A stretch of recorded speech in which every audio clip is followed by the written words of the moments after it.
My wife faked her death to escape massive debt. After that, she ran overseas with her first love to live freely, and I became the one who was forced to take the fall. They forced me to work like a beast. In the end, they drained me dry and I developed a terminal illness. What a fool. I was never dead back then. Thanks to you paying off the debt for me, I got to live happily overseas with him. I died with hatred in my heart. When I opened my eyes again, I was back on the day my wife lay dead in the hospital. Her first love stood beside her in a white lab coat. My in-laws' wailing shook the entire room. I smiled coldly and thought to myself, don't be scared, sweetheart. I'll personally send you to the crematorium. I'll even carry your ashes myself. This is all your fault. You jinx. If it weren't for that 10 million debt you owed, would Lulu have needed to work outside? If she hadn't gone to work, would she have had that car accident? Lulu did this for you. She died for this family.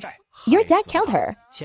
In my previous life, these words exploded in my ears again and again, forcing me to carry sins that were never mine. Before I died, Lulu came to my hospital room and told me it was those two cheating together. They gambled the family fortune away in Macau and took out loan sharks. They were scared and wanted to run, but they didn't want to ruin his medical career. So they came up with the plan to fake her death, to make me the scapegoat. To make me support her vampire parents. Fine, very well. You want to fake that? I'll make it real. I lunged at the bed, grabbing Lulu's shoulders and shaking her violently.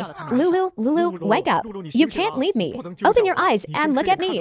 What are you doing? Let go of her. James snapped out of it first. My eyes were filled with despair. I raised my hand high and used all my strength. A sharp, thunderous slap cracked across Lulu's face. The force was so strong. A suppressed scream, twisted to the extreme, was forced out of Lulu's throat, only to be choked back instantly.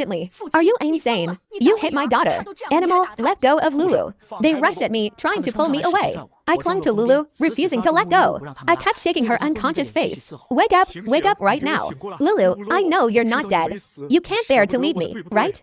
Open your eyes. I shook her even harder. My fingers dug brutally into her flesh. Lulu's body trembled violently, like a sieve being shaken. Pull him away now. James panicked. He was terrified Lulu might really slip up. They shoved me against the wall. I leaned there, as if all my strength was gone. But my gaze was like an ice spike dipped in poison, locked straight onto James. It was you. You useless quack. Didn't you say you were an expert? Didn't you say you were an authority? Then why didn't you save Lulu? Or was it because your skills are garbage? Or did you deliberately let her die? I lunged at him like a mad lion, pinning him to the ground. My fist smashed straight into his face. Marina and William froze in shock. They desperately grabbed my waist and arms. Ethan, this isn't Dr. James's fault. Let go. I'll kill this bastard. He killed Lulu. I struggled wildly, punch after punch slamming into his face. That's enough, Ethan. If Lulu saw you like this, how could she leave in peace? Yes, Ethan, calm down. Think about Lulu. I stared at the twisted face beneath me. A cold laugh rose in my heart. Where's the driver? I asked abruptly. My voice was terrifyingly calm. The ward fell dead silent. In my last life, they said the driver ran away. I believed it and carried everything alone. My in-laws' faces changed. Their eyes darted away. He ran away. We couldn't catch him. The surveillance cameras were broken. He hit her and vanished without a trace. My gaze swept sharply over every one of them, finally stopping on William's face. Lulu can't die for nothing. I'll get justice for her. I pulled out my phone. My fingers slid across the screen. What are you doing? Calling the police. With today's technology, I don't believe a hit-and-run driver can just disappear. Even if I have to dig 3 feet into the ground, I'll drag him out and make him rot in prison. No, Ethan. Don't be impulsive. Listen to us. I looked at them in confusion, anger and doubt in my eyes. Why can't we call the police? Lulu was hit like this, and the killer is still free. You don't want him caught.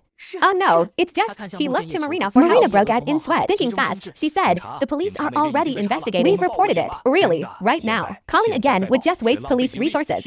Yes, waste resources. Right, trust the police. They'll solve it. If you call now, you'll only interfere with their work. I looked at them coldly, as if watching two clowns perform. This entire accident, from beginning to end, was a show they staged themselves.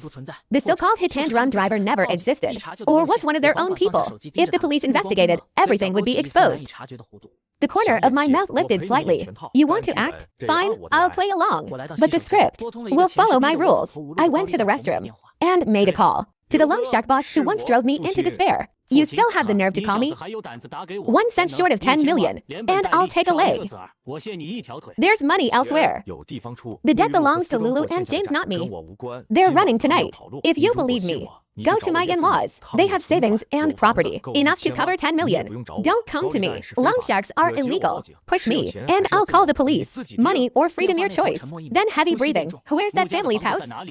West side of the city, old school district property. They're at the hospital now. No one's home. I know where the spare key is.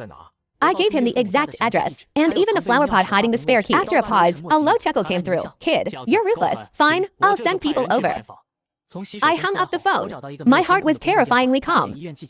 This time, I would make every single one of them pay.